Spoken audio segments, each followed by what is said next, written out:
Why are they scared? If they are not scared, they should allow me to read it. ये कहते हैं कि आतंकवाद से लड़ते हैं और ये एक कोर्ट से डरते हैं। मतलब इसमें क्या चीज है जिससे ये इतना घबरा रहे? इंडिया को कहा जाता है कि इंडिया सबसे बड़ी डेमोक्रेसी है। क्या आपको लगता है ये सच है? आप लोग आजकल देख रहे होंगे किस तरीके से न्यूज चैनल में चल रहा है। डेमोक्रेसी का सबसे इंपॉर्टेंट हिस्सा जो होता है वो बेसिकली हो जाता है हमारा जो ऑपोजिशन पार्टीज होती है। अब अगर हम लोग यहाँ पर देखेंगे तो प्रेजेंट टाइम पे हमारे जो लोकसभा में क्या चल रहा है, पार्लियामेंट की मीटिंग हो रही है, बजट सेशन यहाँ पर चल रहा है, जहां पर देखा गया है कि जितनी बार ऑपोजिशन पार्टी कुछ कहना चाह रही है उतनी बार उनको यहाँ पर रोका जा रहा है बाय द स्पीकर। एक झलक आप लोग यहाँ पर देख सकते हैं कि जो अभी प्रेजेंट टाइम पे बुक का इशू चल रहा है, बट इसमें किस तरीके से स्पीकर जो है वो साइड ले रहे हैं जो हम लोग की रूलिंग पार्टी है। अब जैसे एक चीज आपको मैं नॉलेज के लिए बता दूं, हमारा पार्लियामेंट जो होता है वो दो हाउसेस से बनता है। एक होता है राज्यसभा, दूसरा होता है हमारा लोकसभा। राज्यसभा के जो हेड होते हैं वो बेसिकली वाइस प्रेसिडेंट होते हैं और जो लोकसभा के हेड होते हैं वो बेसिकली होते हैं स्पीकर। बट कहीं ना कहीं देखा जा रहा है कि स्पीकर जो है ना हमारे ओम बिरला जी वो काफी बायस्ड हो रहे हैं। अगर ऑपोजिशन पार्टी कुछ भी कहना चाह रही है तो उसको कहीं ना कहीं रोक लेते हैं। जिसमें नाराबाने जी ने राजनाथ सिंह के बारे में और मोदी जी के बारे में बोला।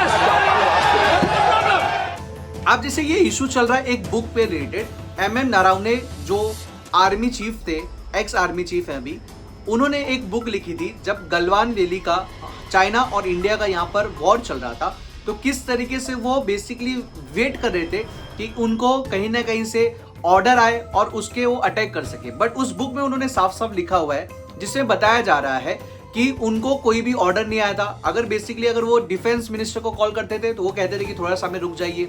अगर कोई और मिनिस्टर से बात करते तो वो बोलते थे होल्ड पे रखिए।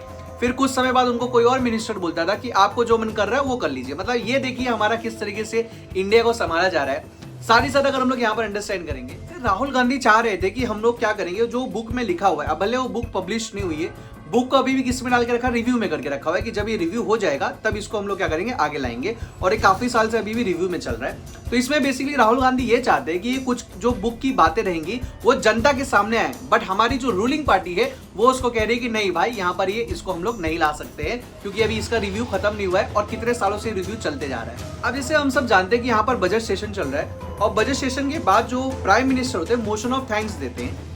अब बेसिकली देखा ये जा रहा है कि उन्होंने मोशन ऑफ थैंक्स भी नहीं दिया। मतलब उनसे पूछा गया स्पीकर से कि भाई हमारे प्राइम मिनिस्टर क्यों यहाँ पर आए नहीं, तो जो हम लोग के स्पीकर थे उन्होंने कहा कि जो प्राइम मिनिस्टर उनके ऊपर खतरा है, जो ऑपोजिशन पार्टी रहेगी कहीं ना कहीं उन पे अटैक कर सकती थी, इस वजह से वो यहाँ पर प्रेजेंट नहीं हुए। जरा सोचिए आप लोग कि हमारे पार्लियामेंट इतना अभी नया नया बनाया हुआ है, क्या वहां पर सिक्योरिटी नहीं रहती है? रहती है। फिर भी यहाँ पर स्पीकर ने बोल दिया कि नहीं, यहाँ पर वो इस तरीके से नहीं आ सकते। तो ऑपोजिशन पार्टी जो है वो नो कॉन्फिडेंस मोशन ला दी है बेसिकली लोकसभा स्पीकर को रिमूव करने के लिए। अब हम लोग यहाँ पर अंडरस्टैंड करेंगे कि लोकसभा स्पीकर को रिमूव किस तरीके से कर सकते हैं। अब सबसे पहले रिमूव क्यों करना चाहिए, इसके कुछ रीजंस हैं। आपको पता होना चाहिए लोकसभा जो वहां पर जितने भी एमपीज जाते हैं, अगर प्रेजेंट टाइम पे आप लोग देखोगे तो लोकसभा में 543 एमपीज हैं और उनका सभी का इलेक्शन हुआ है। अब जरा आप लोग सोचिए, वो जनता के लिए जा रहे हैं, राइट। अब जो हम लोग के ओम बिरला है उनको देखा गया कि वो काफी न्यूट्रल नहीं रहते। अब जैसे एज अ स्पीकर आपको यहाँ पर क्या रहना, न्यूट्रल पर्सन रहना रहेगा। बट देखा गया है जैसे अगर हम लोग अभी यहाँ पर एक राहुल गांधी जी के बारे में देखेंगे तो उन्होंने बताया कि जब वो उनसे हाथ मिलाते तो नॉर्मल रहते हैं और जब मोदी जी के पास जाते हैं तो किस तरीके से हाथ मिलाते हैं। इस हाउस के लीडर हैं, आपको किसी के सामने नहीं झुकना चाहिए। When Modi ji went and shook your hand and I went and shook your hand, I noticed something. When I shook your hand, you stood straight like this and shook my hand. And when Modi ji shook your hand, you bowed down and shook his hand.